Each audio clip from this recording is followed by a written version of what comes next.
Oh, good. Okay, right. In case you're wondering, I am early.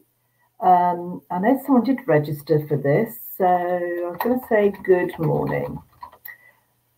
Oh, I pressed that. This is as much a test as it is a really good process for you to think about when you're public speaking. And so I'm not expecting anybody really. It's to check this system, which seems quite clever, for live coaching. And what I'll do is, because it's free at the moment, and you get like half an hour, that's all. So I think this is sort of trying to compete with Zoom. So we'll see. So I'm going to do a quick, for those of you who are going to watch the recording. At the bottom, I can put in a call to action, and I can put a button label in there. I can put a custom URL link in there. So that's quite useful because within Zoom, that's not as easy to do. I can ask you a question, and I can share this to get attendees. So it's quite interesting. So I'm going to just share it with Facebook if anybody wants to join me. And you just post to Facebook. Really nice. So that's quite useful if you come in early. Let's get rid of that one. You can do polls and create a poll, but we're not going to do that today. And we can create Felicity. I don't know if Felicity's here or not yet, but I'm sure. Hang on a minute, I've just got messing about now, trying to figure out basic features. Oh, very nice. Right, okay. So I'm not sure if Becky's here or not, but that's neither here nor there. So now it says it automatically records. So fingers crossed for that one.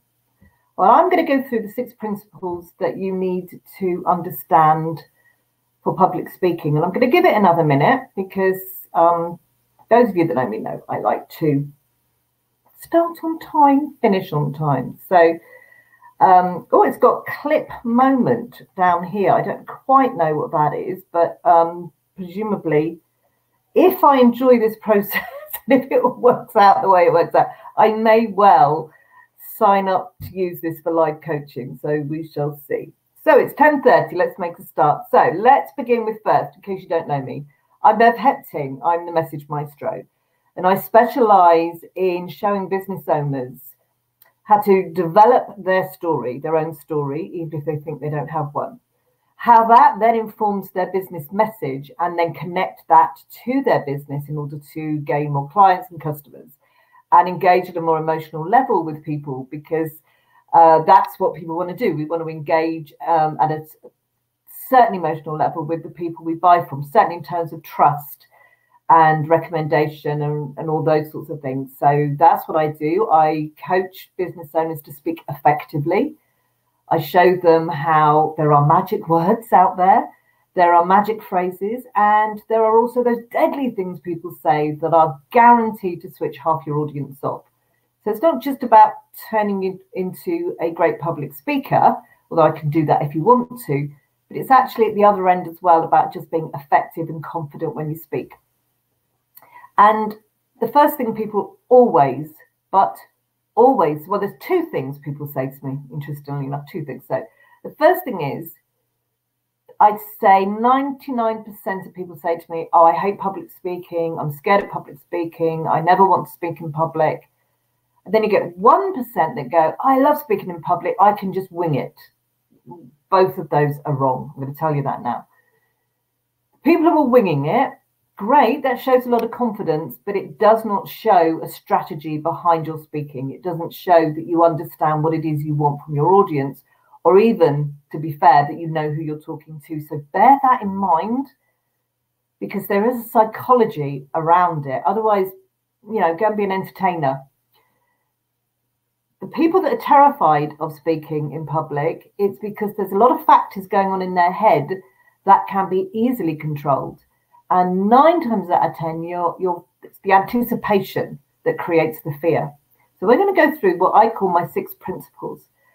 the Message Maestro's Manifesto. That's what we're going to talk about. And the manifesto starts with your message. Always starts with your message. You have to know what it is you want to say. And I know that sounds ridiculous because everybody goes, this is what I do. But we're not interested in your job title or your job description. We're interested in what you do. What is that core message of what you do?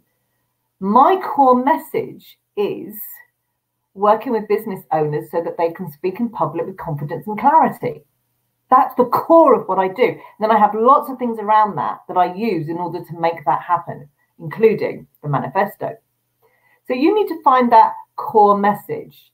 For instance, are you showing people how to lead a better life and expand their knowledge? Are you creating safe spaces for families to meet and discuss difficult things? Are you helping people to buy their future home, forever home, where family can grow and prosper? See what I mean? It's different. So I'm not a public speaking coach. I'm not a therapist. I'm not an estate agent. It's what you do. So that's the message. It is really, really clear that you get that message correct, because that's what people are listening to. They want to know that you can solve their problem. Otherwise, they're not listening to you. They're too busy. We've got too much going on in our heads. But if they have a problem and you're going to solve it, that's who they want to talk to. The next thing on my 6 points is your audience. Yeah, I cannot tell you how many times I've said to somebody, and who are you talking to? And they go, well, I don't know. And I thought, well, shouldn't you find out? Well, who do I ask? Now, sometimes if it's your event and you haven't got that message really clear and your marketing isn't clear, you may not know who you're talking to, and they may not know what to expect. But if you're speaking at somebody else's event, ask them who the audience is. Ask them, what does this audience expect? What do they want to go away with? So that you can fit your message to your audience. It is no point going through all the nerves and all the preparation and all the strategy to be speaking on a stage to people who will never require your service. Unless you are there to raise awareness, to raise funds, or for some other purpose, just to practice, you have to know who you're talking to.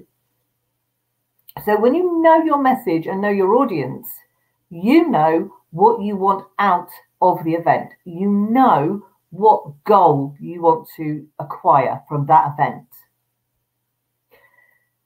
The third thing is telling your story. And again, people say to me, but I don't have a story. Nothing bad's ever happened to me. Nothing traumatic's ever happened to me.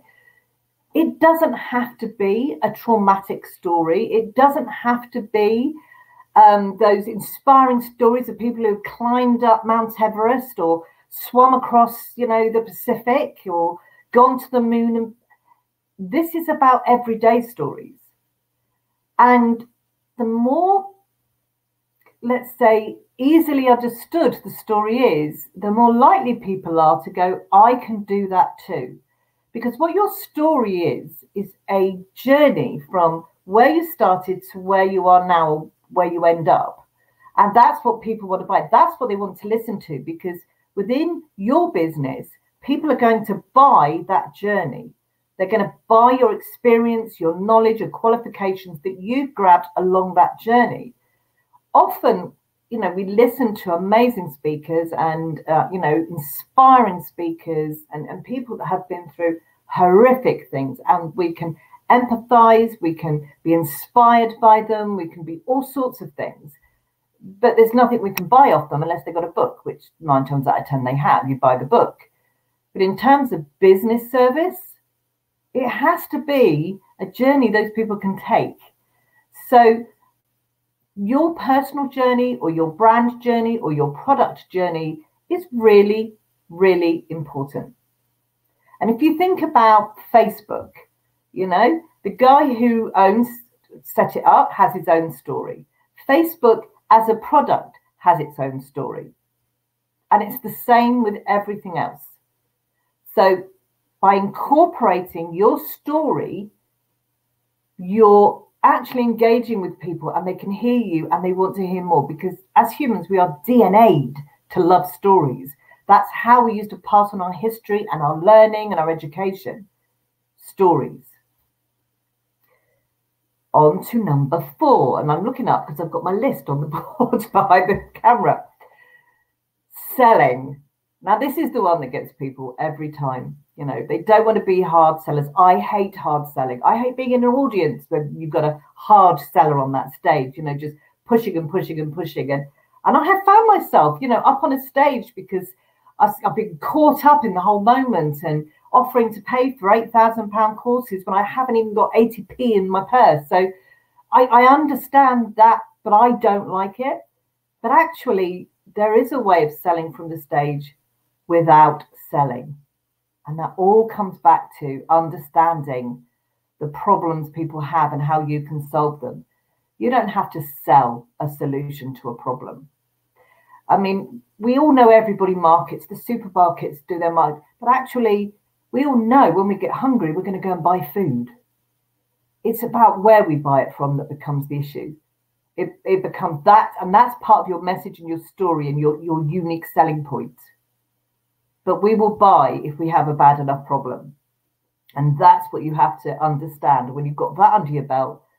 Or you can heave a sigh of relief and realize you're not there to bash people around the head with your book and make them buy whatever. Now, I've left getting over the fear to the 5th place, because by the time you've covered the first 4, a lot of your anxiety, your anticipation or expectation will have been reduced. Because you know what it is you want to say, you know who you want to say it to, you know why you need to say it, you've structured it all out, you know all of that, you know the problem they have and how you can help them. And then it's just those nerves we all get, and I get nervous. You know, I have little rituals I do before I go on and speak. You know, I even have a ritual when I'm on a stage speaking. I will actually turn and have my back to the audience for a second or two, and then turn into it and take a breath. So that 5th one is about what sort of tools do you need to help you just deal with the anxiety. You know, and one thing I would say to you, please don't go over and over and over what you're going to say, 2 minutes before you're due to go on stage. It will freak you out. It's about breathing and knowing you know your stuff and changing that mindset and understanding it's not about you. It really isn't. And you need to get over yourself on that one. It is not about you. It's about what you have to give to an audience. And then the 6th component for me is, where do you speak? And this is the same for whether you are networking and you want to find the right networking and you need to speak to the right people, right up to keynote speaking, conference speaking, and in front of thousands of people. And how do you get paid for that? So from there to there and everything in between, where do you now take your message and speak it? And they are the 6 principles of confident public speaking, of being able to lose some of that fear of standing there going, I have no idea what I'm going to say next, I don't know who I'm saying to. It's about planning and being strategic and knowing that if you're talking to the right people, they want to listen to you. And just a couple of things after this, some myths I'm going to bust for you, mythbusters. Winging it for a start. Yes, confident people can wing it. But if you don't have a clear plan in your head about how it's going to start, what's going to be in the middle, and what's going to be at the end, you will end up rambling. And you won't know what message you're giving. So even if, and I have been asked at last minute to do speeches, but in my head or once on a serviette, I scribbled down, what were the 3 things I was going to talk about? What did I want from it? Structure. I never learn the words, I structure it. Myth number 2. You don't have to be a perfect speaker. People are interested in your message, not how beautifully you deliver it. Admittedly, the bigger the stage, the bigger the audience, then you are going to have to think about delivery. because there's a technical aspect to delivering to a very, very large audience. Mythbuster 3. Do not imagine everybody has their clothes off. It will, no, because your eyes will go to the one person that you really wouldn't want that image in. So don't do that. Okay, don't do it. Mythbuster number 4 or 5, I've lost track, is nobody's there to throw rotten tomatoes at you or not to be interested in what you've got to say. They've made the time to come and listen to you. And most people in an audience are very polite and will listen to you. So I want you to take that all on board. So remember, the 6 principles are: get your message clear, know who you're talking to, incorporate your story into your speech, sell without selling, tell them what problem you could solve so they need you. Get over the fear. Just use some techniques if you have some anxiety to deal with that anxiety, and that's all it is. It's anticipation, because trust me, everything you think is going to happen never does. And find out where you want to speak so you're speaking to the right people at the right time and getting results from it. And I hope that's helped. So that's 1/4 of an hour. I love doing things quickly. 1/4 of an hour on the quick 6 principles of confident public speaking. And hopefully there will be a recording download of this and I can send it out. And I may use it again. I may not. We will see. Anyway, have a great day. And thank you for listening.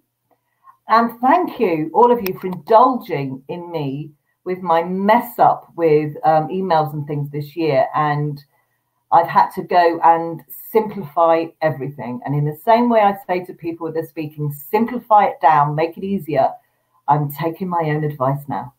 So talk soon and have a great week. Bye.